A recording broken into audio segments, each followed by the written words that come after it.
उठाओ पिया धीरे धीरे पगनी हटाओ पिया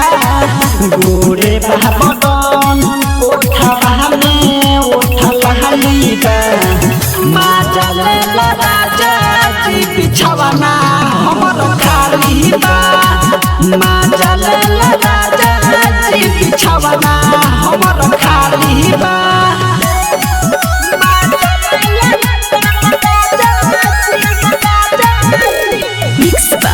रजनीश जेके कि देहिया पर चढ़ जाओ बोलम कुछ कर जाओ कि हमके धके कबारी तू हमारा से लड़ जाओ कि देहिया पर चढ़ जाओ बोलम कुछ कर जाओ कि हमके धके कबारी तू हमारा से लड़ जाओ झूठ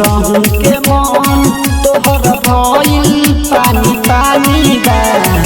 माजा ले राजा जी बिछवाना हमर खाली बा माजा ले राजा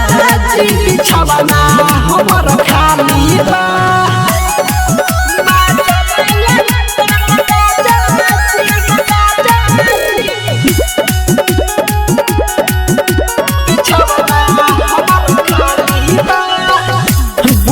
दिया पार दहो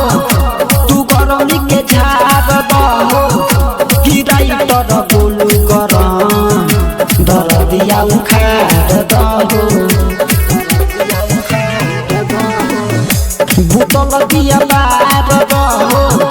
तू गरमी के झाड़ दहो कि मन तो चंदन रजनी दर दिया उखाड़ दहो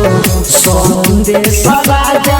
मन करते हाली हाली बा माजा ले राजा जी बिछवाना हमर खाली बा माजा